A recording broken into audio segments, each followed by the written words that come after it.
Assalamualaikum warahmatullahi wabarakatuh.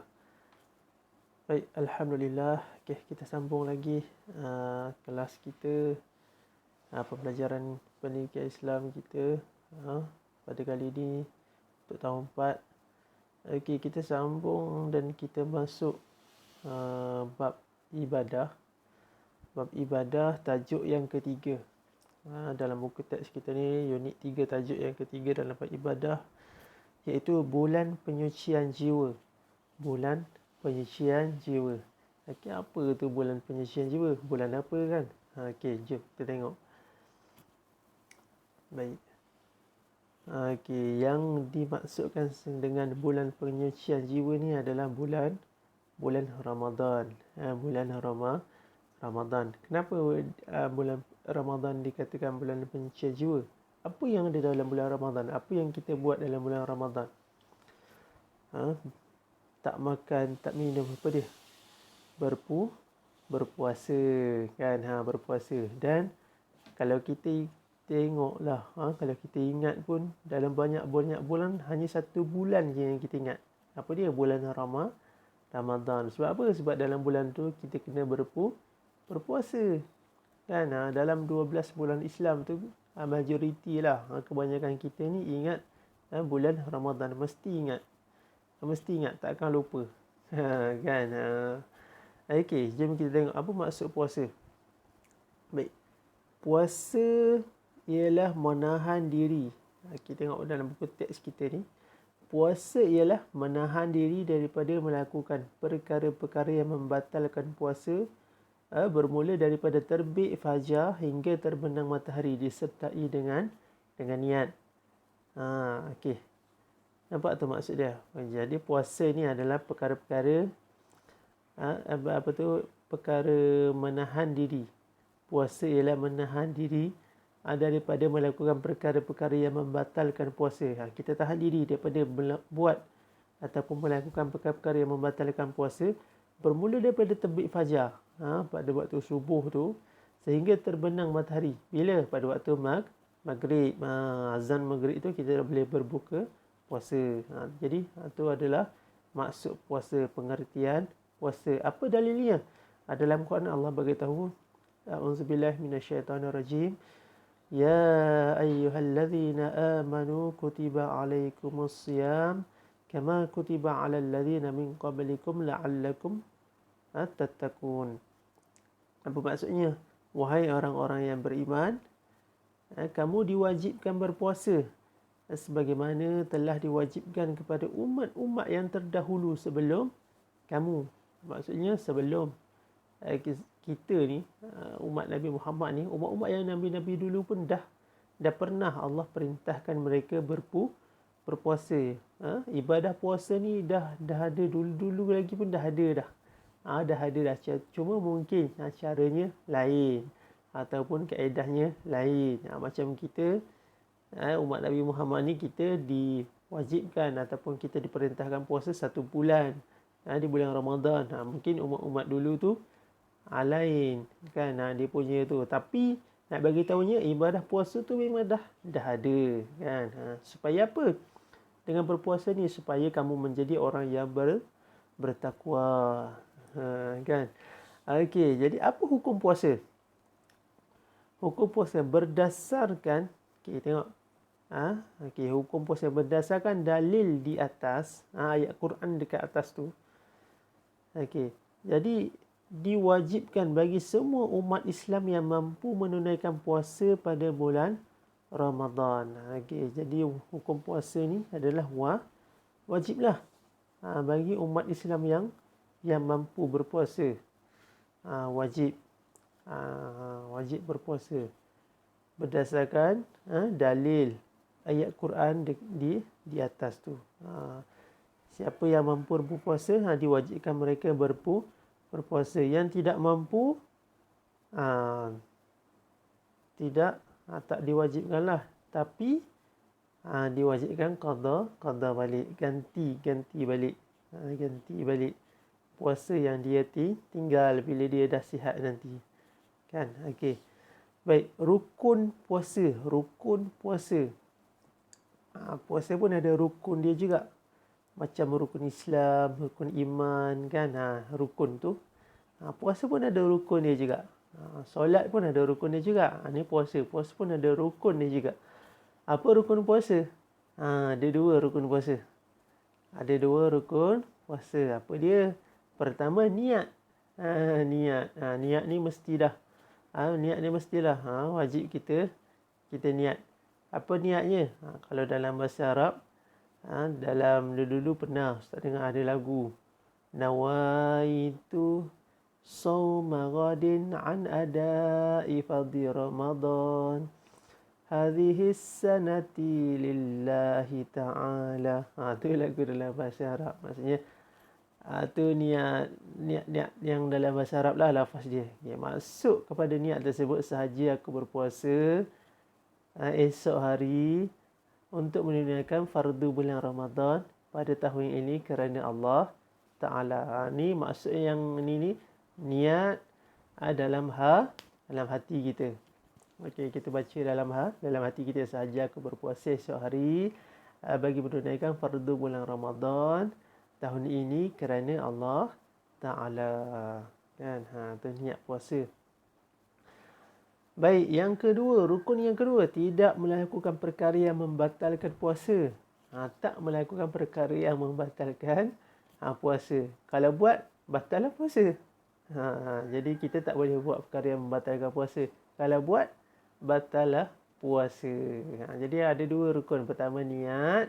Yang kedua, tak melakukan perkara yang membatalkan puasa. Apakah perkara yang membatalkan puasa tu? Nanti kita tengok. Okey. Baik. Jom kita pergi dekat bawah ni. Apa syarat wajib puasa? Kita masuk sikit lagi. Ada banyak ni. Dia punya cerita tentang puasa ni. Kita tak akan ceritakan semua. Nanti kita akan sambung lagi pada kelas yang akan datang. Okey, baik. Kita tengok sikit lagi. Syarat wajib puasa dan syarat sah puasa. Syarat wajib puasa. Di sebelah kanan tu. Yang petak dia kecil sikit tu. Yang pertama, apa syarat wajib puasa? Pertamanya Islam. Islam. Jadi tidak wajib puasa bagi orang kafir. Tapi kalau kita ada kawan kita yang bukan Islam, dia cakap dekat kita, saya nak ikut berpuasa jugalah, boleh ke? Boleh, tak ada masalah. Tapi tak wajib pun. Tak wajib pun. Tapi kalau dia nak ikut, boleh, tak ada masalah. Ikutlah, puasalah. Ada je. Orang-orang yang bukan Islam yang ikut turut serta berpuasa. Dia nampak seronok. Petang-petang boleh beli makanan dekat bazar Ramadan. Makan ramai-ramai. Baik, yang pertamanya Islam. Maksudnya orang Islam ni wajiblah puasa. Orang Islam wajib puasa. Tak ada alasan. Yang kedua, balik. Balik ni dah. Kanak-kanak tidak diwajibkan berpuasa. Orang yang dah cukup umur saja, yang dah balik, wajib mereka berpuasa. Wajib mereka berpuasa. Yang ketiga, berakal. Berakal. Orang gila tidak diwajibkan berpuasa. Orang gila tak wajib lah sebab dia tak boleh fikir apa-apa. Tak boleh fikir apa-apa. Yang mana baik, yang mana buruk, yang mana betul, yang mana salah. Dia tak boleh nak fikir ni. Akal dia kurang waras. Jadi orang yang berakal wajib dia puasa. Yang keempat, mampu. Mampu. Biasanya kita ni kalau jatuh kita terpaksa buka puasa ataupun batalkan puasa pada satu hari tu, biasanya sebab yang keempat ni lah, mampu. Biasanya sebab yang pertama, kedua dan ketiga, syarat yang pertama, kedua, ketiga tu kita dah ada. Tapi syarat yang keempat ni kadang-kadang ada hari yang kita tak mampu. Contohnya apa? Tidak uzur dan tidak sakit. Jadi bagi orang yang uzur, bagi orang yang sakit, mereka tak wajib berpuasa, tapi wajib ganti. Wajib ganti bila dah sihat nanti. Nampak? Okey, pertamanya Islam, syarat wajib puasa. Islam, balik, berakal dan mampu. Ada berapa? Ada 4. Syarat wajib puasa. Islam, balik, berakal dan mampu. Kalau adik kita nak puasa, adik kita yang umur 1 tahun nak puasa boleh? Tak boleh sebab dia kecil lagi. Belum balik lagi. Belum ni lagi kecil lagi, kanak-kanak lagi. Okey. Baik, itu syarat wajib puasa. Apa syarat sah puasa? Allah Ustaz, syarat sah lagi, syarat wajib lagi. Okey, syarat sah puasa. Pertamanya Islam. Islam, petak yang besar sebelah kiri tu. Islam. Orang yang bukan Islam tidak sah puasa. Orang bukan Islam tadi Ustaz kata kalau ni nak ikut puasa, boleh kan? Boleh, tak ada masalah. Tapi puasa dia tu tak dikira lah.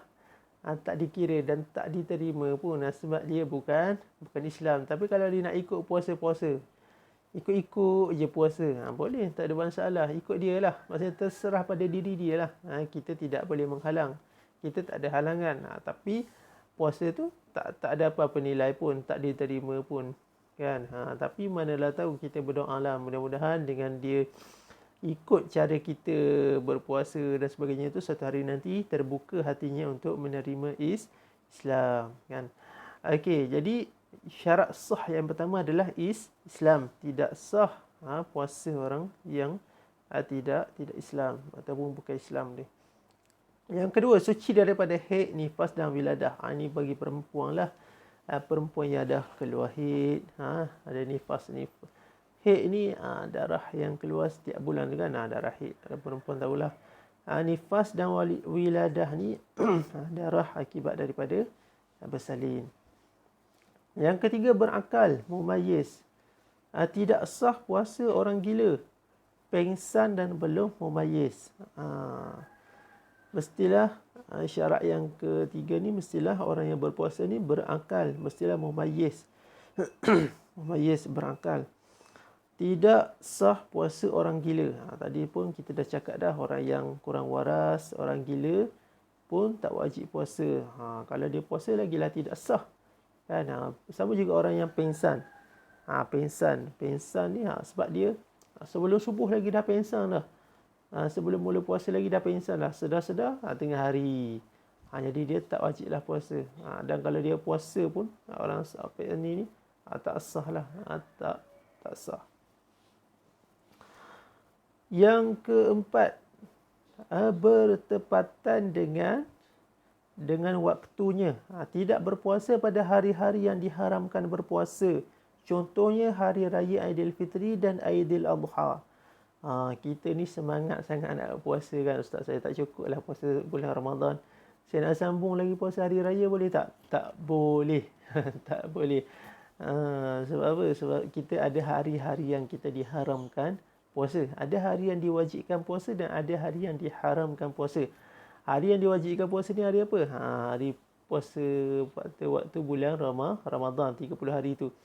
Bila habis 30 hari tu, kita akan masuk 1 Syawal kan. 1 Syawal, hari raya Aidilfitri. Kita nak puasa lagi hari tu, boleh? Tak boleh. Kalau kita puasa juga, apa dapat? Dosa. Sebab dia haram. Haram, tak boleh. Sebab hari raya Aidilfitri ni hari untuk kita meraihkan kesyukuran kita, berjaya laksanakan ibadah puasa sebulan. Kalau kita nak sambung puasa pada bulan Syawal ni, bermula 2 Syawal, boleh. Tapi hari yang pertama, hari raya yang pertama tu tak boleh. Hari raya haji pun sama juga. Tak boleh, diharamkan kita berpuasa. Okey, jadi inilah perbincangan kita, pembelajaran kita mengenai ibadah puasa untuk kali ini. Dan insya-Allah kita akan sambung lagi pada kelas yang akan datang, pertemuan yang akan datang. Sambungan lagi daripada tajuk puasa ni, ada lagi ni dekat bawah ni. Nanti kita akan tengok balik. Okey, jadi sampai sini dahulu pembelajaran kita pada hari ini. Jangan lupa jawab soalan yang Ustaz bagi. Sekian. Assalamualaikum warahmatullahi wabarakatuh.